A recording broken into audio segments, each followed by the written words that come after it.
Oke, terus kita langsung lanjut ke pembahasannya Jasmy, karena ada yang request ya, Jasmy gimana bang? Kita akan langsung bahas sekarang Jasmy. Kita bahas dulu dari time frame weekly kali ya. Secara weekly, Jasmy itu still bearish ya, karena ini pullback terakhir nih, dan dia masih belum bisa breakout dari supply weekly ini nih. Jadi ini adalah supply weekly-nya, dan dia habis reject dari situ, sangat wajar dia mengalami rejection dari situ, dan di sini dia masih bergerak di dalam swing ini nih. Ini adalah gambaran besarnya, jadi dia masih bergerak di sini-sini aja.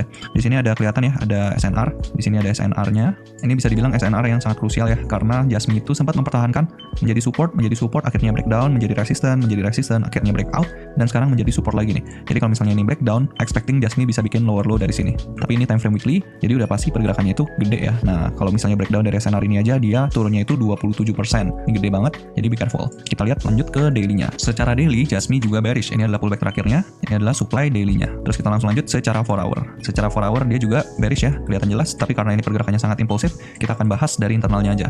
Secara structure, ini adalah pullback terakhirnya di 4 hour, tapi bisa dibilang di sini korektif banget ya. Di sini korektif, habis itu dia impulsif. Jadi kita tandain aja di sini supply 4 hour-nya. Tapi ingat, ini cuma internal ya. Ini cuma internal, kita akan bahas dari internalnya lagi dari 1 hour. Kalau secara 1 hour ini ada kabar bagus nih. Dia udah back to bullish di sini. Dia MSS to bullish, dan untuk demand-nya, demand terakhirnya itu ada di sini. Dia sekarang lagi retest ke demand 1 hour-nya.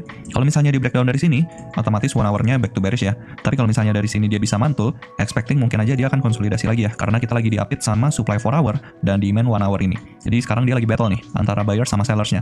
Sellersnya 4 hour sama buyersnya 1 hour, kita perlu lihat nih mana yang lebih kuat. Kalau misalnya dia nggak mampu seperti ini, ya expecting dia cuma konsolidasi aja atau bahkan dia bisa bikin lower low gitu. Tapi dari sini kita lihat ya, sekarang dia lagi ada di area krusial. Kalau misalnya mau ambil tradingan boleh sih sebenarnya di sini. Tapi mungkin kalau misalnya gua ambil tradingan ini, mungkin pakai size-nya itu kecil banget ya. Mungkin 0,5% kayak gitu. Karena kenapa? Karena kita lagi ada di zona yang lumayan krusial nih. Kalau misalnya kita ekspektasinya 3 arah aja nih, mungkin seperti ini, kita perlu bisa tembus supply 4 hour ini gitu. Apakah make sense? Nah, menurut gua lumayan sulit ya. Kenapa? Ya balik lagi, kita lagi ada di dekat supply 4 hour ini, plus dia udah dapat rejection nih sekali. Dia dapat rejection, terus habis itu dia turun korektif gitu.